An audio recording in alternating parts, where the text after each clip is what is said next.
Welcome back to the Pioneer Sideline. I'm your host, Aaron Cooney, and we're going to jump into things here. The case of the week here, talking about Steelers football. Chris Hoffman off to my right, as well as Tim Hardy, Amanda Fry to my left here.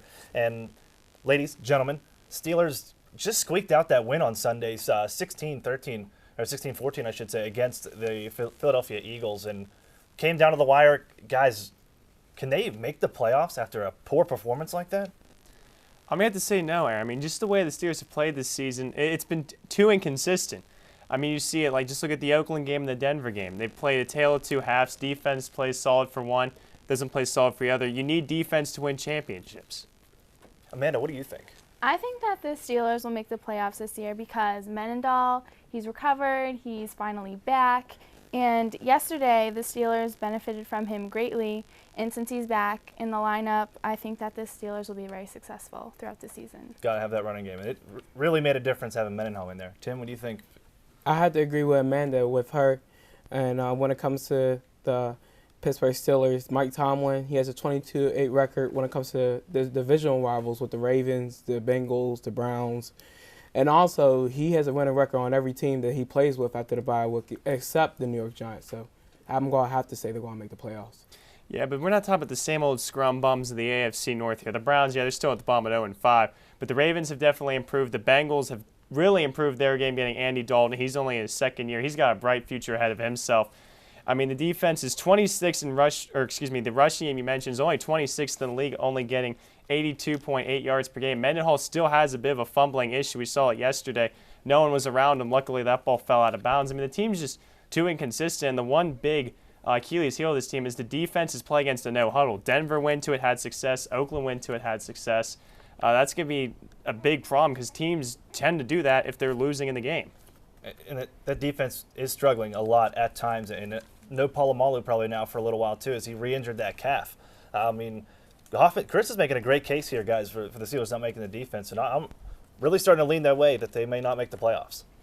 I wouldn't be agreeing with that. You got to know that also there were some key injuries going with the Steelers. There was James Harrison. Now, even though they did lose Lamar Woodley, you got to know that when it comes to the defense, we all know who Dick is, and we know what he can do with his defenses. And eventually he will get to his defense back in the thing. But let's not even worry about that. The Russian attack was phenomenal yesterday. It went back up. It went for 60 with Isaac Redman, and now it's 85. He had, I think, 84 yards yesterday for what he had. And I feel like the Russian attack, just like Amanda said, is going to be a key factor leading on to it.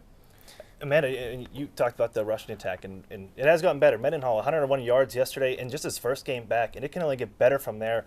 And the play of Ben Roethlisberger on this offense, that's what's really driving them. I mean, I think, speaking of Roethlisberger, yesterday he did play well.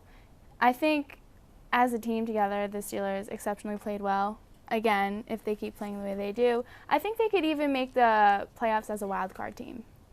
There's some room there, but there's a really there's not enough room when you look throughout the whole AFC. There's a lot of good teams here struggling for just 2 wild card positions. Exactly. The AFC has really stepped up their game, but also you mentioned the Steelers' weapons. Where's Mike Wallace been all season?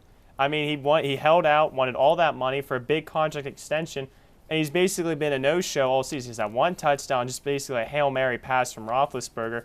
But yesterday was several times he was non-existent, looking for a penalty, trying to do what Holmes did the week before with the Jets. I mean, the Steelers, they're not consistent at the running game either. We see the whole running back by committee. Dwyer's now hurt again. Mendenhall, I mean, you still have to wonder. I mean, ACL, those things can re-aggravate themselves. If he gets himself hurt again, he's out for the season, possibly maybe in career-ending.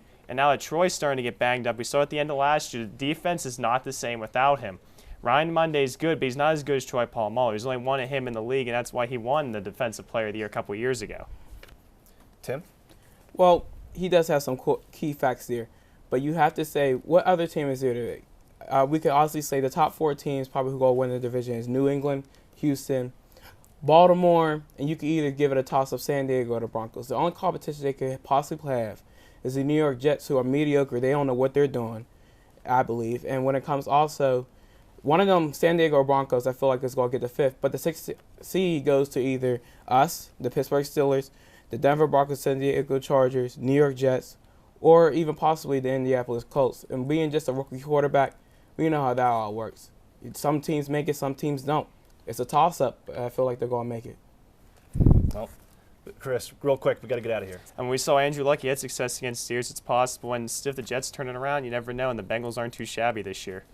Well, we will see here. It's only the 5th week in the NFL. Steelers only played 4 games, so 2-2 ain't bad. We'll have to see how that handles, and I'm sure we'll pick up some NFL talk later on here on the Pioneer Sideline. That's going to do it for us. That's it for episode 148. Tune in next week for some highlights, men's and women's soccer and volleyball. All that next week.